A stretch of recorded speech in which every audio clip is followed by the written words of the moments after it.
Olá pessoal, novamente retomando os conteúdos, agora as doenças do feijão. E em produção vegetal eu quero que vocês se apliquem mais, tanto também em solos, quero que vocês apliquem mais nas minhas matérias. Estou vendo que tem pouca as presenças, a gente vê nas atividades que são poucos vocês estão fazendo. Eu quero que vocês se motivem uns aos outros para a gente chegar, quando nós for retomar novamente, a gente esteja aprendido o máximo possível e que esse momento que a gente está tendo essa oportunidade de aprender, mesmo à distância, sejam aproveitados. Eu quero que vocês aproveitem ao máximo, que a gente vai chegar lá, vamos fazer aquilo que a gente sempre fez, tentar fazer um plantio na prática. Sei que vocês estão com saudade das aulas práticas, às vezes nós não conseguíamos colher tantos resultados por falta de recursos, mas dá saudade. Eu sei que é gostoso sair da sala, gostoso sair de casa, mas eu quero que vocês se apeguem a esse momento e comecem a estudar a longa distância mesmo. Hoje nós temos cada plataforma, a gente tem informações da Embrapa, a gente tem informações da Emater, que a gente pode estar juntando num montante e de repente a gente pode fazer uma grande videoaula de bate-papo. A gente vamos conversar sobre os exemplos da aula, conversa todo mundo e a gente sana as dúvidas de todo mundo. Vamos fazer isso, uma videoaula, numa video web, todo mundo junto. É legal também, é diferente, é gostoso bater papo dentro da sala, é gostoso brincar, todo mundo está com saudade, mas vamos se apegar nos estudos. Nas minhas aulas, eu agradeço a vocês que é que tem mais comparecimento. As aulas dos outros professores nem tanto, mas ainda preciso de mais gente. Então eu quero que vocês dentro dos grupos comecem a incentivar uns aos outros. Vocês acabam ficando calados e a gente precisa de vocês. Preciso de vocês nesse momento e a motivação de vocês é a nossa motivação também. Com a motivação de vocês a gente consegue entregar um trabalho até mais bem elaborado para vocês. A gente está correndo atrás também de velocidade de internet, de dispositivo, para poder apresentar para vocês o melhor trabalho. Então aqui eu cheguei à frente de uma doença que tem no feijão e também tem na soja, a mancha angular. A mancha angular preocupa grandes agricultores, por ser uma doença de região tropical, ela acaba atrapalhando vários procedimentos no desenvolvimento de uma planta, né? Então a gente sabe que ela pega na soja e no feijão. A soja ela tem um nome diferente. A espécie é Grisella, mas o gênero é outro. Aqui é a Pseudocercospora. Vocês lembram da Pseudocercospora? Como Cercospora, a Cercospora é aquela que eu falei que tem como se fosse um olho de rã. O centro dela fica um pouco mais cinza e as partes que envolvem esse centro, ela é uma coloração mais clara, uma coloração marrom castanha, e às vezes tem um halo amarelo. Sempre parece que é um olho. Você olha na folha e você vê um olho, né?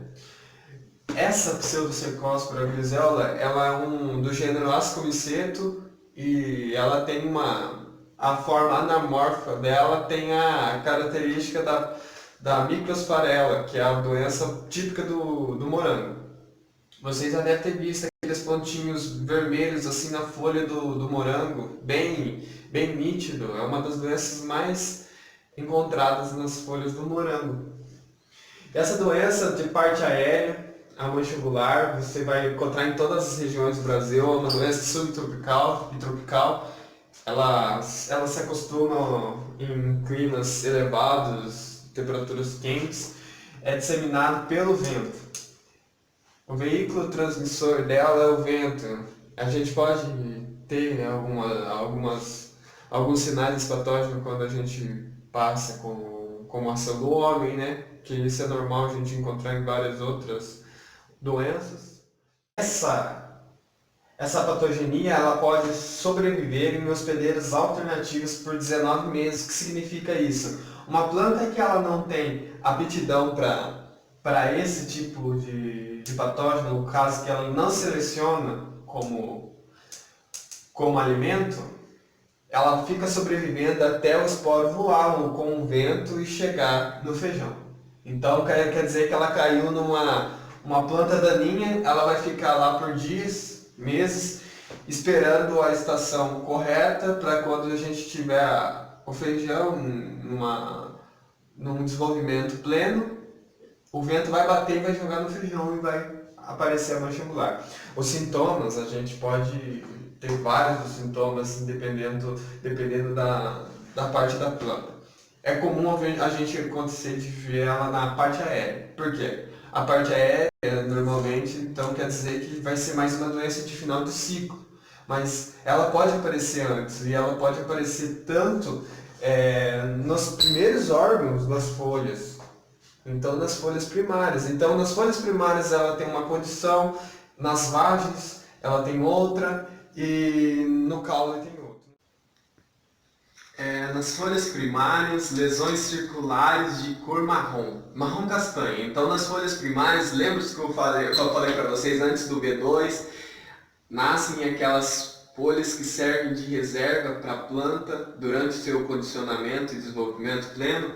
Essas folhas elas podem ter o esporo desse fungo e ele pode estar de coloração marrom ou castanho. Você consegue diagnosticar nessas duas primeiras folhas, aquelas duas primeiras folhas que vêm do cotilédone, essas duas primeiras folhas que traz toda a energia da planta nos próximos estágios vegetativos. Então você pode encontrar um esporo de marrom castanho se já está na condição de ascomicete na sua estrutura de resistência, então você já consegue observar.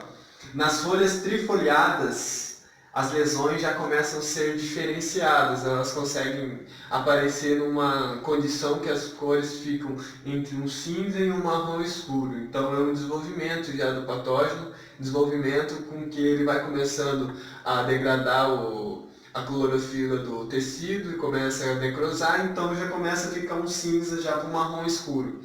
E o halo amarelo, que sempre as cercósporas, elas conseguem trazer esse halo amarelo em volta que se você olhar bem nitidamente, você consegue encontrar como se fosse um olho na planta, né? Um olho, às vezes tem algumas, como na mancha olho de rã que eu sempre falo, ela é uma mancha que você consegue ver como se fosse um olho de um sapo.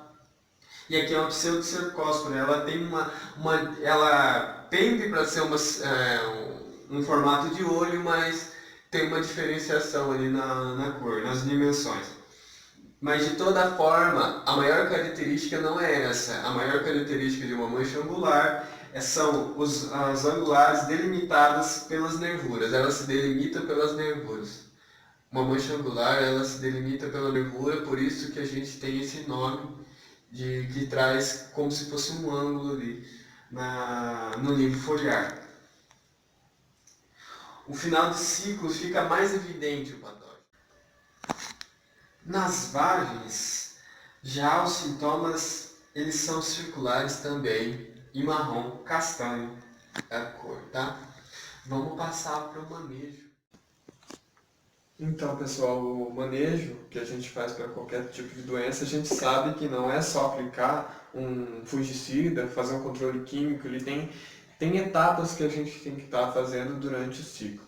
E uma das etapas que a gente faz para esse tipo de doença, a gente pode utilizar cultivares resistentes. As cultivares resistentes, eu coloquei uma aqui, a BRS Sublime. A BRS Sublime é uma cultivar resistente à mancha angular. Essa cultivar ela tem uma certa aceitação. E a gente pode pegar dois tipos de formas de ação de fungicida, com ação protetora, e a gente utiliza o clorothalonil e o mancozeb. Esses princípios ativos têm uma grande baixa como posso dizer, na severidade da doença. Então você pode estar utilizando de ação protetora. Agora, um fungicida sistêmico, a gente usa do grupo de moléculas das estrobilurinas e azoxastrobina. E nos triazóis a gente usa os propiconazole e os difluconazole. São as moléculas. Vocês têm que estar se familiarizando que são várias moléculas que tem no mercado para vocês fazer a escolha certa do produto na hora da aplicação e acertar o timing também de aplicação. Rotação de cultura não pode faltar. Rotação de cultura a gente consegue quebrar o ciclo de vários patógenos em diversas culturas e não é o caso que vai ficar ausente no feijão. Aqui você consegue controlar até 2 anos, né? No mínimo 2 anos na rotação de cultura. A rotação de cultura a gente não pode deixar sem ser utilizado no nosso manejo, e a rotação de cultura pode ser até de 2 anos, então ela vai quebrar o ciclo do patógeno e a gente vai conseguir ter uma boa produção utilizando a rotação de cultura. E sempre está eliminando os restos culturais. Os restos culturais que estão na lavoura, geralmente está lá o patógeno e ele fica para a safra seguinte. Então, nós estamos falando de uma cultura da família das fabáceas. Provavelmente você coloca uma fabácea lá, a forma anamórfica do fungo ou a forma de estrutura, a resistência que ele vai criar, esse ascomiceto, vai passar para a próxima cultura. E é isso que a gente não quer. Então, eliminar os rastros culturais é também uma grande forma de manejo para prevenção da doença.